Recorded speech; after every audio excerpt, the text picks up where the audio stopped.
tous et bienvenue sur notre émission PPA Débrief, donc l'émission qui vous raconte toute l'actualité sur PPA. N'oubliez pas, une émission faite par les étudiants et pour les étudiants. On retrouve encore une fois notre Dream Team. Lucie, comment vas-tu? Salut Guillaume, ça va et toi? Bah écoute, super. Donc toi, tu nous présentes encore une fois donc PPA Action sur un sujet différent cette fois-ci. Tout à fait, j'ai préparé quelques petites questions pour nos invités du jour. Écoute, super, on en a hâte. Hein. Kevin, donc toi qui es le deuxième chroniqueur dans cette émission, donc toi tu interviens aussi sur le même thème et tu vas nous présenter Like or Not. Voilà, donc cette fois-ci ça portera sur le thème du gaming. On sait qu'il y a beaucoup d'étudiants qui sont intéressés par les jeux vidéo, du coup on va s'intéresser de plus près au e-sport tout particulièrement. Mais retrouvons tout de suite nos invités. Dorian, enchanté. Pierre-Alexandre aussi, donc vous représentez aujourd'hui la société The Lag, ou du moins la start-up The Lag.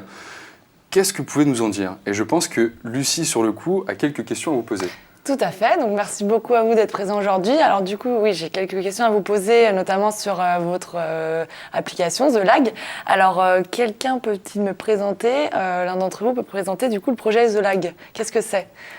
Vas-y. C'est moi qui vais le faire. Oui. Alors en fait, The Lag, c'est une abréviation, ça veut dire laboratoire d'amélioration pour gamers. On a joué sur le mot lag, qui est un terme plutôt péjoratif pour les gamers. Okay. Et en fait, ça permet à des joueurs pro ou semi-pro qui ont des difficultés à vivre de leur métier, parce que concrètement aujourd'hui en France, il y en a très peu qui en vivent.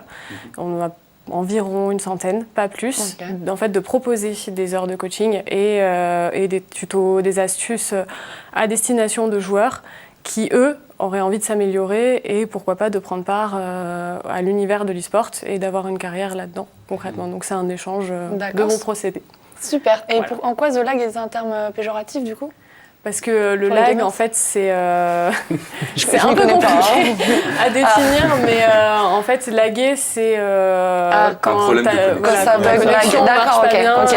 T'as pas la free, t'as ta sœur qui est sur ton ordinateur, même son ordinateur en même temps, bah voilà, tu peux pas jouer, tu peux pas tuer les gens en même temps que les autres, voilà, c'est ça. Ok, très bien. Et quel est votre rôle du coup à tous les deux pour The Lag? Dorian, quel est ton rôle? Pierre-Alexandre, quel est ton rôle? Continue, je t'en prie. T'es bien lancé. Allons-y. Donc nous, on est tous les deux fondateurs et cofondateurs de The Lag. Donc concrètement, on supervise le projet et on gère un large panel de choses. On travaille quand même avec une équipe, pour l'instant un graphiste et un développeur pour le site internet. Et donc après, Pierre-Alexandre, est-ce que tu veux dire ce que tu fais plus précisément? En ce moment, je suis très axé sur les flux Twitter. C'est là où il y a le plus d'équipes e-sport, il y a le plus de sociétés e-sport. Et je développe beaucoup les partenariats. On a déjà 2 partenariats avec 2 équipes et on espère en avoir davantage dans pas longtemps. Et du coup, quelle est la plus-value de votre projet par rapport au marché sur lequel vous êtes positionné aujourd'hui? Qu'est-ce que vous apportez en plus? Ce qu'il faut savoir, c'est qu'actuellement, au niveau du gaming, vous n'avez pas de structure qui propose vraiment du coaching. Vous avez des écoles qui vous proposent de vous améliorer, vous avez des équipes qui, en interne, font leur coaching, mais vous n'avez aucun endroit qui, d'une part, propose aux gamers semi-pro d'avoir une source de revenus et de coacher, on va dire, en ligne directe, d'autres gamers qui, eux, espéreraient arriver dans l'e-sport et qui n'ont malheureusement pas le niveau. Donc la plus-value, ça va être ce système de rencontres avec un système de profil que les joueurs pourront renseigner et qui afficheront leurs statistiques en temps réel. Donc du coup, vous pourrez être sûr que celui qui va vous coacher a le niveau pour vous coacher. C'est intéressant. Et en plus, il y a ce système de personnalisation aussi, je présume. Parce qu'aujourd'hui, un jeune qui veut s'améliorer sur des jeux comme Fortnite ou des choses comme ça, il est obligé de regarder des vidéos sur YouTube, sur Twitch ou des plateformes de ce style. Les vidéos ne sont pas forcément personnalisées au niveau de la personne, à la faççon dont il joue, le contexte, l'environnement et ainsi de suite. Donc je pense que ça, c'est une super idée. Parce qu'au moins, on est vraiment sur du 1 pour 1. Donc le pro avec le jeune qui veut vraiment s'améliorer, et là on est sur de la personnalisation. Et je pense que la demande est énorme. Je pense que la demande est énorme. Ok, et du coup, votre ambition à moyen, long terme, quel est-il? J'ai entendu que tu parlais de partenariat, c'est super intéressant. Est-ce qu'il y en a d'autres? Donc à moyen terme, on aimerait vraiment terminer le développement de la plateforme, proposer une plateforme en version bêta, puis une plateforme définitive pour commencer vraiment à amener toute la communauté dessus. Et à plus long terme, je te laisse développer. À plus long terme, en fait, on aimerait pouvoir organiser nos propres compétitions e-sport et pourquoi pas avoir une team e-sport aussi professionnelle. Super intéressant. Très bien, bah, surtout n'hésitez pas à aller visiter leur site internet du coup, thelag.fr.com, thelag.com, voilà. Il y a tous vos projets qui sont détaillés, j'imagine. J'avais une dernière question à vous poser rapidement, parce que c'est vrai qu'on est sur il y a des développements qui arrivent, de nouveaux jeux qui vont rentrer en compte. Le nouveau, on en parle énormément, Call of Duty. Apparemment, il y a un Battle Royale, ce genre de choses qui vont s'instaurer. Est-ce que est-ce que ça rentre en compte dans les jeux que vous mettez en place pour les partenariats, les échanges, etc. Ou est-ce que vous pensez peut-être le mettre en place dans le futur? Ce qu'il faut savoir, c'est que la plateforme est accessible à toutes les personnes qui jouent, donc vous pouvez arriver sur la plateforme avec n'importe quel le jeu comme étant un jeu de référence. Ce qui va changer, c'est au niveau des profils personnalisés dont on parlait, on ne peut pas le déployer sur tous les jeux. Donc on va commencer avec un total de 6 jeux qui sont reconnus actuellement comme étant très compétitifs et très populaires. Donc si Call of Duty et ce Battle Royale deviennent en e-sport très populaire, on va le développer évidemment pour l'ajouter, mais il ne sera pas dans le panel des 6 jeux de base qu'on va développer. Super. Eh bien, écoutez, mesdames et messieurs, n'hésitez surtout pas à aller voir leur site internet. Vous avez toutes les informations sur la rubrique juste en dessous de nous actuellement. Merci à toi Lucie pour cette intervention.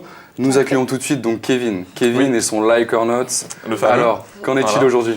Qu'en est-il aujourd'hui? Donc aujourd'hui on parle d'e-sport, donc on va rester un petit peu dans le thème des jeux vidéo et tout particulièrement du coup le e-sport avec nos deux invités. Donc j'avais une question pour vous tous. Est-ce qu'on like le concept d'e-sport? Ouais. Écoute.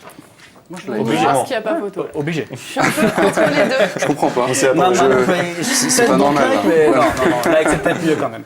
Un peu entre les deux pour ma part, parce que j'aime beaucoup le sport, mais pour moi, e-sport, ça fait trop, enfin, je sais pas, trop futuriste. Je sais pas, pour moi, e-sport, voilà, ça correspond pas trop au sport. Dématérialisé. Oui, voilà, dématérialisation du sport. Voilà, mais j'aime beaucoup votre projet. Je like votre projet.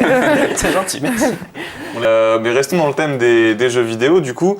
Donc comme chaque année, vous le savez tous, que vous soyez joueur ou pas, il y a un nouveau FIFA qui sort. Je vous apprends rien. Chaque année, il y a des changements, surtout au niveau du gameplay. Il y a beaucoup de retours par rapport à ça. Donc, est-ce que vous likez le nouveau gameplay de FIFA 19? Parce qu'apparemment, moi je like. Je suis mitigé. Je suis mitigé parce que d'un côté, j'aime beaucoup FIFA et de l'autre, malheureusement, c'est un gameplay qui a fini par me lasser, même s'il y a des améliorations. Et du coup, ça penche vers le don't like parce que j'ai l'impression que le jeu n'arrive pas vraiment à se renouveler. Le gameplay change, mais ça se renouvelle pas assez pour ma part.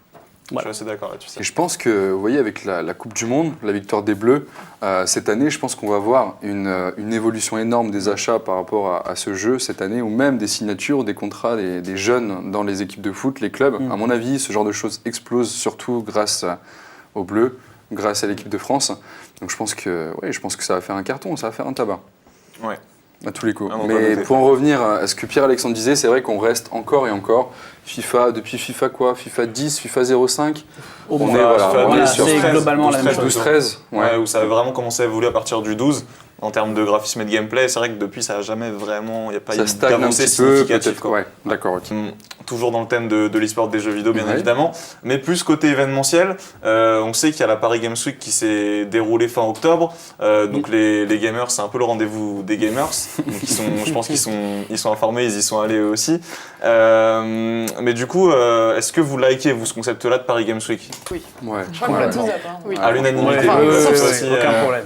Est-ce que j'avais une autre question, c'est pas dérangeant quand on est un gamer, parfois il y a un peu des clichés où le gamer généralement c'est pas quelqu'un qui sort forcément beaucoup, avec cette masse de monde, cette foule en fait, c'était plutôt par rapport à ça que je voulais en venir au niveau de la Paris Games Week, un gros événement avec quand même une masse de personnes assez importante. Est-ce que c'est pas perturbant pour un vrai gamer? Je pense pas, parce que dans le sens où justement on a l'impression qu'il y a une vraie communauté. Il y a encore quelques années, le gaming c'était quelque chose qui était très, on va dire, underground si je peux me permettre. Les gamers étaient un peu entre guillemets stigmatisés. Le gamer c'était le geek qui sort pas de chez lui et qui fait que ça. Paris Games Week, voir le concept exploser, voir de plus en plus de monde, ça fait plaisir et ça montre qu'il y a une communauté. Il y a une évolution, c'est ça que je retiens. Il y a une évolution du statut de geek qu'on peut appeler comme ça. Geek. Non, mais on peut l'appeler comme ça. Il y a une vraie évolution du coup au niveau de ce statut-là. Oui, complètement. Il faut savoir que depuis 2016, l'État français reconnaît le e-sportif comme étant un athlète de haut niveau. D'accord. Il y a une loi qui est passée en ce sens. Et je viens de voir, il n'y a pas longtemps de ça, dans l'actualité, que donc Darwin, l'agence de pub qui s'occupe de Netflix pour la France entière, recrutée par le biais de Fortnite. Ouais, c'est Alors, possible. ils ont fait des annonces de recrutement sur Fortnite, etc. Ils demandaient à des joueurs, il y avait des sessions sur lesquelles ils devaient être présents, ils devaient faire leur maximum. Le meilleur était en quelque sorte recruté par l'agence Darwin. L'agence Darwin, c'est pas rien, c'est quand même celle qui s'occupe de Netflix sur toute la France. Donc c'est vrai que c'est quand même intéressant et c'est important parce que ça apporte aussi du business en France. L'économie française, je pense, touche à une nouvelle source de professionnalisme grâce au e-sport. Mais je pense qu'aujourd'hui, on ne sait pas encore trop qu'est-ce que c'est, qu'est-ce que ça apporte ou comment on peut générer un actuel joueur de 15 ans, on peut le transformer en un professionnel dans une entreprise. Ça, je pense que la question est encore un peu... C'est comme le football, à mon avis, on les repère très jeunes, on fait un pari dessus, à mon avis. Du moins, les grandes écuries font comme ça, la team Millennium fait comme ça, d'autres teams font la même chose. On repère le joueur très jeune et vous avez aujourd'hui des e-sportifs professionnels qui ont 14 ans, qui battent des joueurs de 23 à 24 ans. C'est frustrant pour le joueur de 23 ans quand même. Ouais, je pense bien. Il y a aussi une école qui a ouverte là, à Lyon, je ne sais pas si vous êtes au courant. C'est une initiative de l'équipe Vitality, qui est une équipe e-sport française, qui a ouvert un campus gaming qui va former justement à tous les métiers de l'e-sport, donc management, joueurs professionnels. D'accord, donc pour prendre en compte tous les métiers liés au e-sport. Bah, écoutez, merci à vous. Merci à vous pour cette intervention. Merci Guillaume. Bonne journée à vous The Lag et merci encore d'être venu sur le plateau. Je vous souhaite une très bonne journée. À bientôt.